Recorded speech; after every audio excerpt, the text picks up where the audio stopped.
Welcome back to the channel. I'm Rochelle and this is Brampton Gardener, and today is going to be all about tomatoes.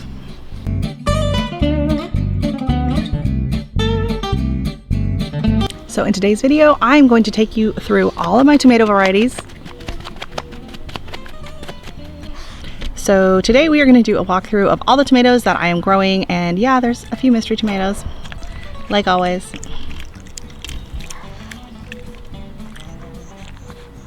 Really? We're already up at the top of the hill, so we're just going to start here.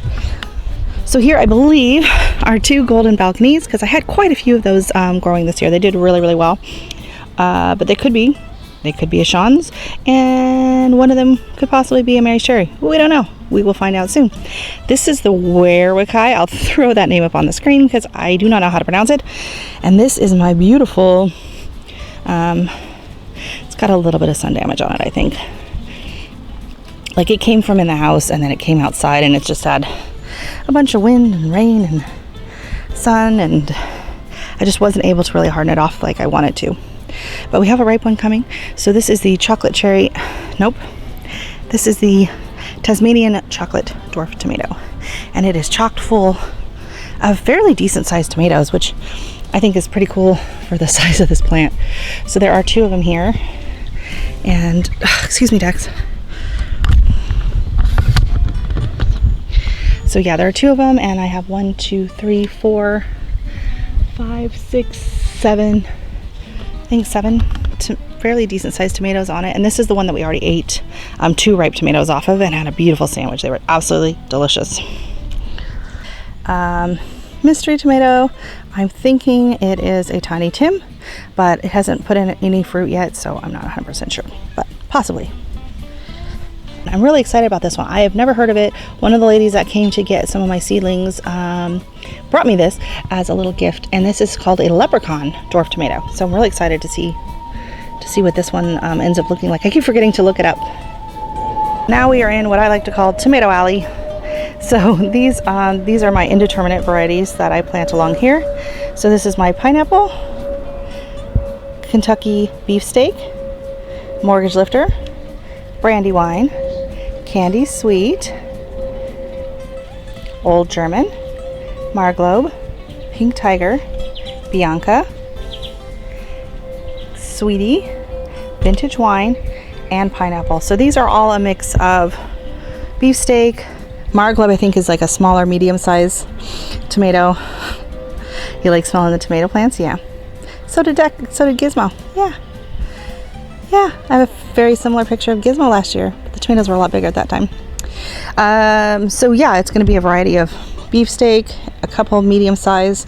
The Pink Tiger is like a kind of a longish, oblong shape with some pink striping on it, so that'll be really exciting. So this stuff is all going to get strung up soon, so I'll do a video on that where I string it up and I tie it to the top of my gazebo, and then I prune it all back to just a single stem. And then in here I have my Tiny Tims.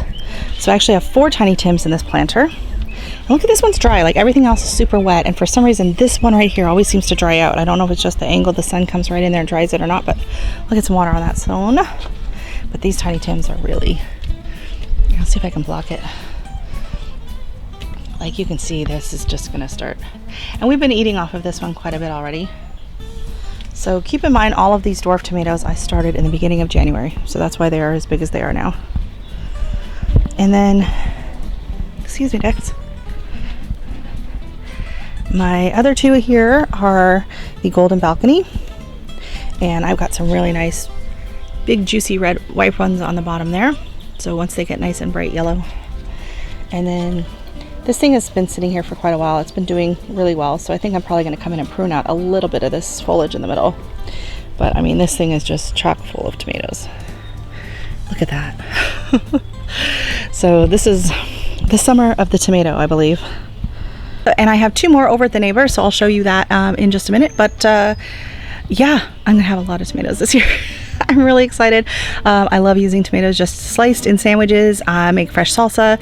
I was using them for some tomato compote, which I'd never made before. It's kind of like a cheating version of sun-dried tomatoes.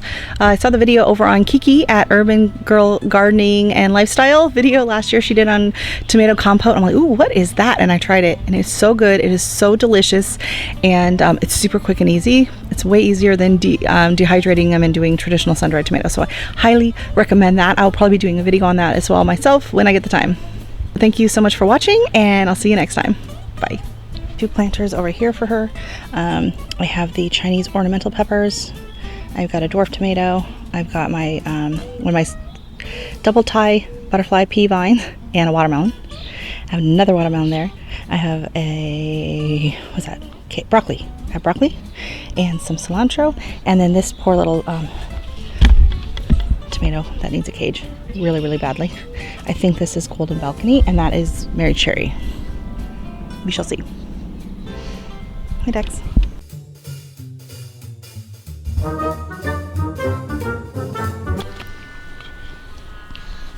So hey, Dex. Hi, what are you doing? I'm trying to film here. Okay, I'm working here. I'm working. What are you doing? What are you gagging up? That's disgusting. Thank you. I think somebody wants to get in the thumbnail. Yes. That'll be you. That'll be you. Oh, ow, ow, ow, ow, ow, ow. Okay, stop. Off. No, no, no, no. No, trying to climb up my back. Okay, crisis.